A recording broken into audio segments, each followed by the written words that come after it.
ઘણા પેશન્ટ મને પૂછતા હોય છે ગર્ભાશયની કોથળીનું લેસરવાળું, દૂરબીનવાળું, ટાંકાવાળું, આ બધા અલગ અલગ પ્રકારના ઓપરેશન એટલે શું?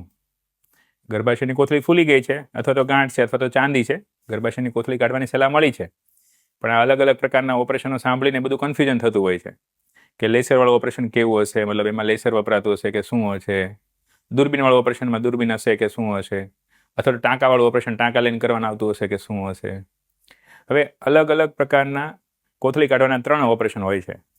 એક તો લેપ્રોસ્કોપી, જે અત્યારનું સૌથી લેટેસ્ટ અને અતિ આધુનિક ઓપરેશન કહેવાય, કે જેમાં લેપ્રોસ્કોપ એટલે કે એક જાતનો સ્કોપ આવે ટેલિસ્કોપ જેવો, કે જે અમ્બિલિકસ થ્રુ એટલે કે ડૂટીની ઉપરથી પેટની અંદર ઉતારવામાં આવે.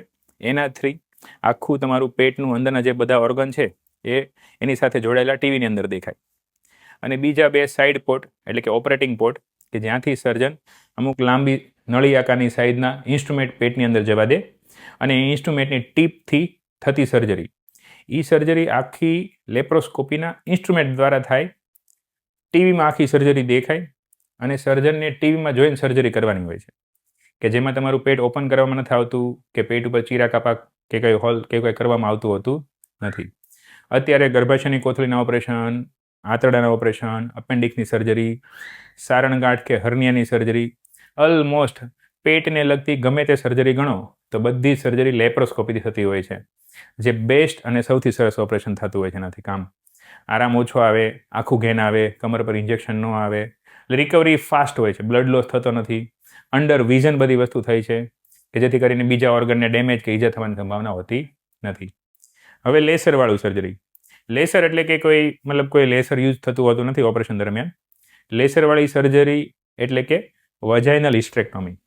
ગર્ભાશયની કોથળી લેડીઝના વજાઇનાના પાર્ટ દ્વારા એટલે કે જ્યાંથી ડિલિવરી થઈ હોય એ માર્ગેથી પણ નીકાળી શકાય છે.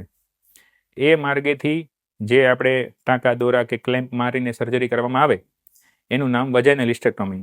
અને એમાં કોઈ પેટ ઉપર કોઈ ચીરો કાપો કે ઓપરેશન નથી કરવામાં આવતું, ઓપરેશન આખું સંબંધ રાખવાની જગ્યાના માર્ગેથી થાય, એટલે એનું નામ લેસરવાળું ઓપરેશન એવું પડી ગયું છે. કોઈ લેસર યુઝ થતું હોતું નથી.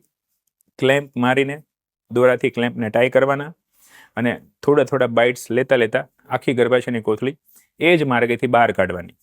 એનું નામ વજાઇનલ હિસ્ટ્રેક્ટોમી અથવા તો લેસરવાળી સર્જરી. બાકી લેસર કે એવું કોઈ યુઝ થતું હોતું નથી. અને ટાંકાવાળી સર્જરી એવું કંઈ નથી હોતું, પણ પેટ ઉપરથી કેમ સિઝેરિયન કરવામાં આવે, બાળકને પેટ ઉપરથી ચીરો મૂકીને લેવામાં આવે, એવી જ રીતે ક્યારેક ગર્ભાશયની કોથળીનું ઓપરેશન પેટ ઉપરથી કાપો મૂકીને કરવું પડતું હોય છે. એવા ઓપરેશનને એબ્ડોમિનલ હિસ્ટેક્ટોમી અથવા તો ટાંકાવાળી